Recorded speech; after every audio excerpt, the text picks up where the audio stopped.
അയ്യോ വീങ്ങി വീങ്ങി ഇങ്ങനെ ആയല്ലോ. തോലാണ്ട് പോയെണ്ണ എന്താന്ന് പപ്പടം കാച്ചിയതാ തേൻ ചട്ടി തട്ടിയതാടാ. ശരി തന്നെ കേട്ടോ. രാവിലെ ഇതൊന്നും പ്രതീക്ഷിച്ചിട്ടില്ല, ഇങ്ങനെ എന്തെങ്കിലും നടക്കുന്നോ അല്ലെങ്കിൽ 2-3 കുട്ടികൾ വരുന്നൊന്നും പ്രതീക്ഷിച്ചില്ല. ഇതൊരു മൗത്ത് പബ്ലിസിറ്റിയാണ്. Good morning guys, welcome to my new vlog. ഇന്ന് വൈഫിനെയും കുട്ടീനെയൊക്കെ സ്കൂളിൽ കൊണ്ടാക്കി വന്നു. അപ്പോഴാണ് കുറേ ദിവസമായിട്ട് ഞാൻ അനുഭവിക്കുന്ന ഒരു പ്രശ്നം ശ്രദ്ധിക്കണത്. ബൈക്കിന് ബാക്കിൽ ഇങ്ങനെ ഒരു ബാക്ക് റെസ്റ്റ് വെച്ചിട്ടുണ്ട്. ബാക്കിലേക്ക് വൈഫ് മറിഞ്ഞു വീഴാതിരിക്കാൻ വേണ്ടിയിട്ട് പില്ലിയൻ സീറ്റിന് ഒരു തട വെച്ചിരിക്കുകയാണ്. അപ്പോൾ ഇവിടെ പ്രശ്നം എന്താ ചോദിക്കുകയാണെങ്കിൽ, ഇതിന് ഇത്രയും തിക്നെസ് ഉണ്ട് എന്ന് വെച്ച് കഴിഞ്ഞിട്ടുണ്ടെങ്കിൽ ഇവിടുന്ന് അങ്ങോട്ട് മാത്രമേ നമുക്ക് ഇരിക്കാൻ സ്ഥലം കിട്ടുള്ളൂ. അപ്പോൾ എനിക്കൊരു ഐഡിയ തോന്നുകയാണ്, ഇതെല്ലാം അത്രയും നിർത്തിയതിനു ശേഷം ഈ പിന്നിൽ വെച്ചിരിക്കുന്ന ഈ സാധനം മാത്രം അങ്ങോട്ട് റിമൂവ് ചെയ്ത് കഴിഞ്ഞിട്ടുണ്ടെങ്കിൽ ഇവിടെ തടഞ്ഞ് നിൽക്കുകയും ചെയ്യും. ഇത്രയും തിക്നെസ്സിൻ്റെ ഒരു ശല്യം നമുക്ക് വരുന്നുമില്ല. ഇത് അഴിച്ചു മാറ്റിയാലോ എന്ന് ആലോചിക്കട്ടെ. അത് വൈഫിന് ബുദ്ധിമുട്ടാവോ ഇല്ലയോ എന്നുള്ളതൊന്നും അറിയില്ല. ഒരു ദിവസം ഇരുന്ന് നോക്കുമ്പോൾ നമുക്ക് അറിയാൻ പറ്റും ഇതുകൊണ്ട് ബുദ്ധിമുട്ടുണ്ടാവോ ഇല്ലയോ എന്നുള്ളത്. ബുദ്ധിമുട്ടുണ്ടാവാൻ വഴിയില്ല, കാരണം വളരെ സോഫ്റ്റ് ആണ് ഇതിൻ്റെ ഫ്രണ്ട് സൈഡല്ല. എന്തായാലും ഈ പിന്നിലേക്ക് മറിഞ്ഞു വീഴൊന്നുമില്ല. ഒരു തട എന്തായാലും അവിടെ ഉണ്ട് സ്റ്റോപ്പ് ചെയ്യാനായിട്ട്. മാത്രമല്ല നല്ല സോഫ്റ്റ് ആണ്, ഒരു കുഴപ്പമില്ല, കംഫർട്ടബിൾ ആയിട്ട് ഇരിക്കുക. പാനിപ്പൂരിന്റെ പാക്കറ്റ് നമുക്ക് വാങ്ങിക്കാൻ കിട്ടും. ഇതോ ഇങ്ങനെ ഇരിക്കും. ഈ സാധനം എടുക്കുക, എണ്ണയിലേക്ക് പെറുക്കി ഇടുക, പപ്പടം കാച്ചണ പോലെ തിരിച്ചും മറിച്ചിടുക, എടുക്കുക. അത്രയേ ഉള്ളൂ പരിപാടി. Very simple.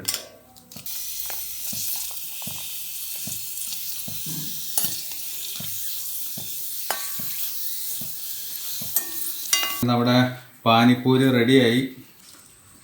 ഈ സാധനം അത്ര വലിയ ടേസ്റ്റ് ഒന്നുമില്ല. ആ വെള്ളത്തിൽ ഇങ്ങനെ മുക്കി കഴിക്കുമ്പോഴാണ് അതിനൊരു ടേസ്റ്റൊക്കെ ഉണ്ടാവുള്ളൂ. എന്നാലും സംഭവം രസമാണ്. ഇതിൻ്റെ ക്രിസ്പിനെസ് ഭയങ്കര രസമാണ്.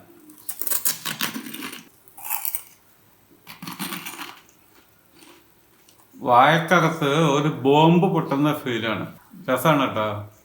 ചുമ്മാ ഇങ്ങനെ വെറുതെ ഇരിക്കണ സമയത്ത് ഇതാ കപ്പലാണ്ടി തിന്നണ പോലെ അങ്ങനെ തിന്നുകൊണ്ടിരിക്കുക. പക്ഷെ അധികം തിന്നാൽ പണി കിട്ടും. ഫുള്ള് ഓയിലാണ്. തുണിയൊക്കെ അലക്കാൻ വാഷിംഗ് മെഷീനിൽ ഇട്ട് ഇങ്ങോട്ട് തിരിഞ്ഞേ ഉള്ളൂ, ഉടനെ വാട്സപ്പിൽ മെസ്സേജ് വന്നു വർക്ക് അയച്ചു കൊടുക്കണം എന്ന്.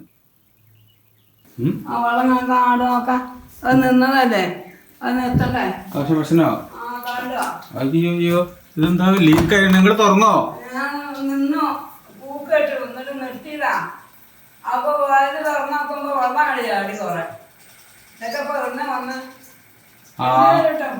ആ പ്രശ്നം പിന്നെയും വന്നു. ഇതാ ഹീറ്റ് എഴുതി കാണിക്കുന്നുണ്ട്.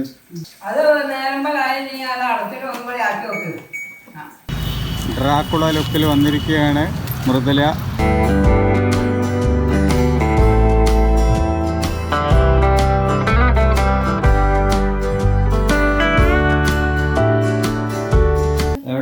കുപ്പായൊന്നുമില്ല, ഒന്നും കാണാൻ. ഓള് കേറി പോയിട്ടൊന്നും കിട്ടിയില്ല. അയ്യോ വീങ്ങി വീങ്ങി ഇങ്ങനെ ആയല്ലോ. തോലാണ്ട് പോയെണ്ണ എന്താന്ന് പപ്പടം കാച്ചിയതാ തേൻ ചട്ടി തട്ടിയതാടാ. അപ്പൊ അത്ര വേദന തോന്നിയില്ല.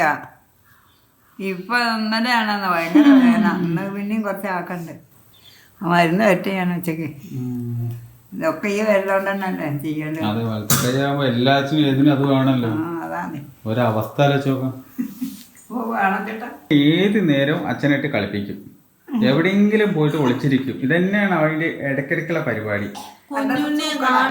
ഇതിനൊരൊറ്റ പണിയുള്ളൂ, ഇങ്ങനെ പോവാ, എന്നിട്ട് നോക്കുക എവിടെയെങ്കിലും ഉണ്ടോന്ന്. അങ്ങോട്ട് ഞാൻ നോക്കിക്കഴിഞ്ഞപ്പോ ഇവിടെ അച്ഛൻ ഉണ്ടാക്കും. ക്യാമറ നോക്കണത് അവൾക്ക് അറിയണില്ലേ? ഞാൻ ഹലോ അച്ഛൻ നോക്കിയോളം സ്വഭാവം മാറും. നോക്കണ്ട കണ്ട, ക്യാമറ നോക്കണത് അവളെ അറിയണില്ലേ? എന്റെ ഉടുപ്പൊന്നും ഇല്ലാണ്ട് നിക്കണേ. അയച്ചോട്ടോ. സോഫടം അന്ന് ഇവിടെ വെക്കാൻ മറന്നല്ലോ അമ്മ. സോഫടം ഇന്ന് അമ്മയുടെ കൂടെ വരുന്ന അമ്മ വിചാരിച്ച്, പിന്നെ പെട്ടെന്ന് മാറിയത്. എന്ത് ചെയ്യാനാ, സമ്മതിച്ചില്ല. അമ്മയ്ക്ക് ക്ലാസ് ഉണ്ടെന്ന് പറഞ്ഞു. ഉടുപ്പിട്, എന്നാലേ ഇതിന് ഫുള്ളായിട്ട് കാണിക്കാൻ പറ്റുള്ളൂ. ഇനിയൊരു കുട്ടിയും ചിലപ്പോ ട്യൂഷനിൽ വന്ന് ചേരും. നാളെ വിളിക്കാന്നോ തരാന്നോ എന്തൊക്കെയോ പറഞ്ഞു. എനിക്ക് ഒരൊറ്റ കാര്യം പറയാനുള്ളൂ, പൈസ ആദ്യം വാങ്ങിച്ചോളുണ്ടോ. മിസ്സടിക്കാൻ പറ്റില്ല. എന്റെ ക്ലാസ് കുട്ടി. അതെ എന്താ കാര്യം എന്നറിയോ, പരീക്ഷ കഴിഞ്ഞ് കഴിഞ്ഞാൽ അവർക്ക് ഈ പാലം കിടക്കുന്നവരെ നാരായണ, പാലം കിടന്ന കോരായണ എന്ന് പറയണില്ലേ, ആ ഒരു സ്വഭാവം ഉണ്ടാവും. അല്ല അങ്ങനെ പറയുമ്പോൾ ഒരു പ്രാവശ്യമല്ലേ പറ്റുള്ളൂ, പിന്നെ പറ്റും. അപ്പൊ ഞാനും അങ്ങനൊക്കെ തന്നെ, ഒന്നും പറയാൻ വയ്യ, ഗ്യാരണ്ടി ഒന്നുമില്ല. കിട്ടിയാ കിട്ടി, പോയാ ചട്ടിത്തുള്ള പോലെ പിന്നെ എടുക്കേണ്ടി വരും. പിന്നെ കരഞ്ഞോണ്ടിരിക്കാൻ പാടില്ല. ഏത് അയ്യോ കുട്ടികൾ പൈസ തന്നില്ലല്ലോ എന്ന് പറയരുത്. ചേരാനാണെങ്കിൽ ആൾക്കാർ ഒരുപാട്. ആദ്യമായിട്ടല്ലല്ലോ ട്യൂഷൻ എടുക്കണേ. അമ്മൂന് ഈ കറുത്ത ഡ്രസ് നല്ല രസമില്ലേ? എങ്ങനെയുണ്ട്? ഇഷ്ടായിരുന്നു? നിങ്ങളെന്താ കറുപ്പ് തന്നെയാണല്ലോ. നിങ്ങളുടെ കുപ്പായ കിട്ടിയപ്പോ തന്നെ തുന്നാൻ കൊടുത്തിട്ട് അത് ഇനിയും കിട്ടിയിട്ടില്ലല്ലോ. അതെന്താണോ കിട്ടാത്ത?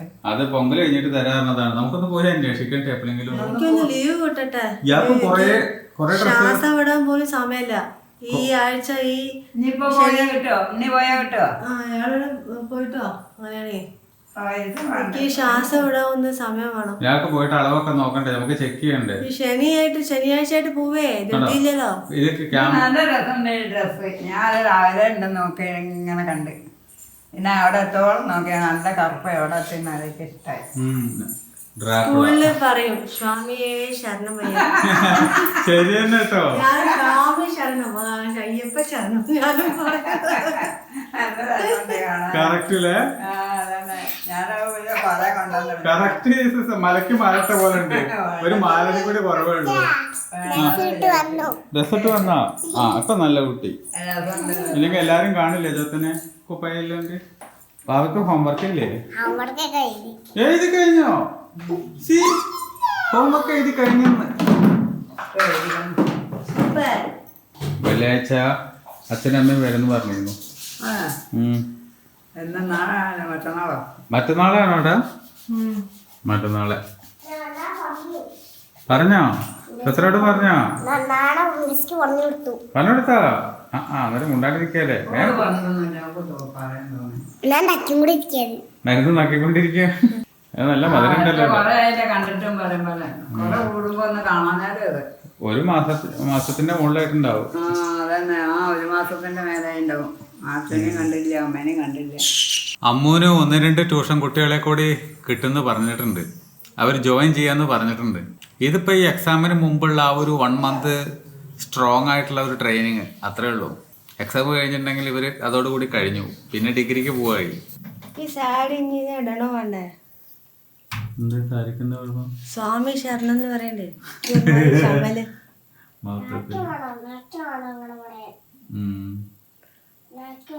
രസം ഉണ്ടോ ഇല്ലേ? പക്ഷെ രസം ഉണ്ട് എന്ന് പറയുന്നുണ്ട്.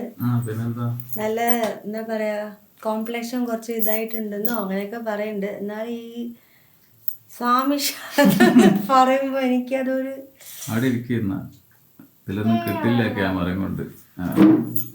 അങ്ങനെയൊക്കെ പറയുമ്പോ ഒരു ഇത് നന്നല്ലേ എന്നാണ് തോന്നുന്നത്. നന്നായിട്ടുണ്ട്. ആ കുട്ടീനെ അമ്മ വിളിച്ചിരുന്നല്ലോ, നാളെ തൊട്ട് അയക്കാന്ന് പറഞ്ഞു. ആദ്യം അറിഞ്ഞില്ലല്ലോ ഞങ്ങക്ക്. ആദ്യം അറിഞ്ഞിരുന്നെങ്കിൽ ആദ്യം തന്നെ അയച്ചിട്ടുണ്ടാവുമെന്ന്. അത് തള്ളാണ്, ചുമ്മാ തള്ളിയത്, ഒരു സൂചിപ്പിച്ചതാ. ആദ്യം അറിയാതെ പോയിന്ന്. ഞാൻ പറഞ്ഞു സ്കൂളിലത്തെ കുട്ടികൾ പ്രൈവറ്റായിട്ട് വരാൻ പാടില്ല എന്നൊക്കെ ഉണ്ടായിരുന്നു. അതുകൊണ്ട് പിള്ളേരൊക്കെ വരാന്ന് പറഞ്ഞതാണ്. അപ്പൊ ഇങ്ങനത്തെ ഒരു ഇതുണ്ടായ കാരണം ഞാൻ ആരും ചേരണ്ടെന്ന് പറഞ്ഞു. പിന്നെ എക്സാം ഇങ്ങനെ നെരുങ്ങുമ്പോൾ വന്ന് പിള്ളേർ പിന്നെയും ചോദിക്കുമ്പോൾ എനിക്ക് വേണ്ടെന്ന് പറയാനും വയ്യ. അതുകൊണ്ട് ഞാൻ സമ്മതിച്ചാണെന്ന് പറഞ്ഞു.